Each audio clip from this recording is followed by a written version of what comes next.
Hello, humans and non-humans, kindred and kind. Welcome to the new and improved Kinversation channel. I admit it's been quite a long time since I've posted. Goodness, it's been about 5 years. Anyways, I hope you like the changes. I'm honestly going to do it in a way that's more podcast-like, a bit less editing on my part. That way I can just focus more on what I want to say. Anyways, today we're going to be talking about Alterhumanity, which is quite the umbrella term. Uh, Therians, otherkin, terms such as that fall under Alterhumanity. Alterhumanity has been adopted by the wider otherkin community as a term that is a bit more inclusive, especially of those who are plural, say those who have dissociative identity disorder. Autohumanity essentially means that you have a rather different relationship with your identity as a human, and many of those who fall under autohuman have some sort of other identity. While, yes, we are human, we do recognize that we are physically human and mentally and the sort. Many of us have a non-human identity. For example, I am a kindred, if those of you are familiar with World of Darkness. In terms of my clan, I'm I'm pretty sure I'm clanless. I'm quite the caitiff. Anyways, so all to humanity. General umbrella term. Otherkin are those who identify as non-human. Um, and Therian is an even more specific a more specific term meaning sort of like a earthly animal. Think your typical cats and dogs, wolves and bats, that type of thing. There are some who even identify as extinct species, which we would call paleotherians, quite the fascinating kind, many of whom are dinosaurs and smilodons and the like. There are also fictionkin, those who identify as either a fictional character or some sort of fictional creature like an elf or Navi, if you are familiar with James Cameron's Avatar. Those are just a few examples. So, what exactly is the autohuman experience like? Well, many of us, not all of us, but many of us, do experience different kind of shifts, is what they are called in the autohumanity community. There are behavioral shifts, like feeling the urge to behave more like your kin type. Kin type is like what you identify as. For example, a cat as a kin or a cat therian, because, therians and animals and such, um, may have the urge to purr when feeling happy.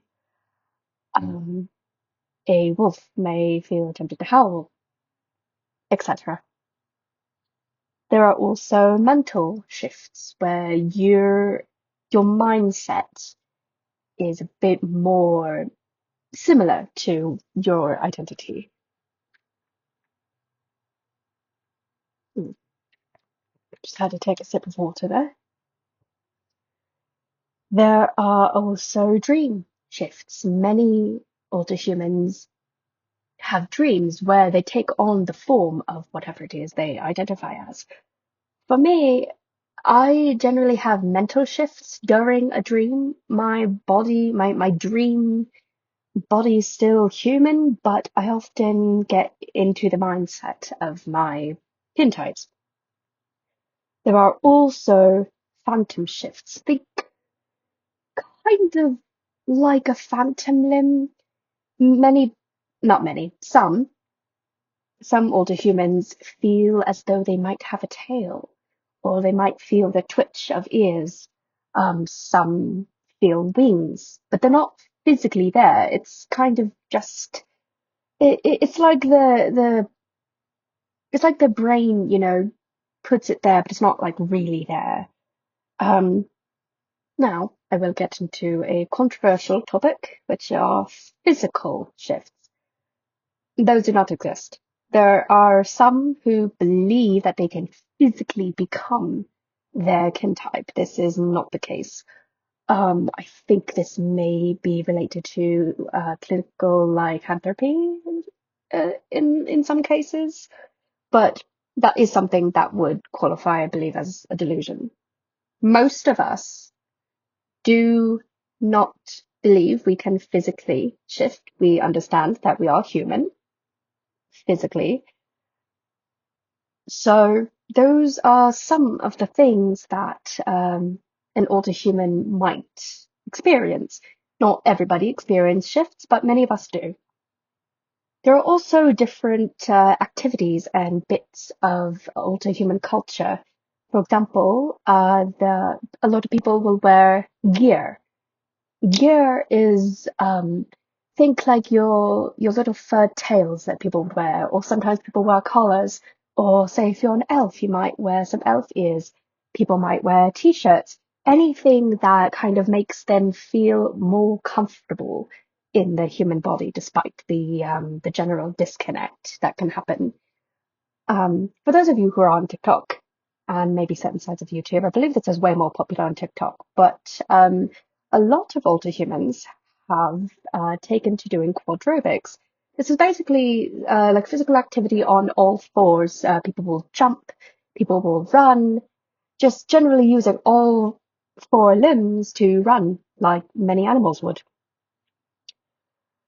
There are also different Discord servers, there are some online conventions, there are Facebook groups, and lots of little online communities. The otherkin community tends to be, Autohuman otherkin tend to be more online. Um, this is both for safety and just it can be hard to find each other in the wild. So that is a basic introduction. I may do something a bit more detailed later on. There are some older human creators here on YouTube that I highly recommend. PD, aka Pink Dolphin, is a sorry. um, where was I? Right. PD, aka Pink Dolphin, is a wonderful creator on YouTube. I believe he. I'm just going to use they until I know otherwise. Are they are a pink dolphin. I believe they are a shepherd dog of some kind. And there is also Therian territory, run by Thorn, who I believe is a wolf, and I think a beta fish. See, some older humans can have multiple identities at once, which is perfectly fine, honestly. So, yeah, there is my introduction to older humanity. Feel free to ask any questions in the comments. I do have a Ko-fi if you wish to donate and support the channel. Be sure to subscribe, like, do everything the algorithm likes you to do if you so wish. And I hope to see you all soon. Goodbye.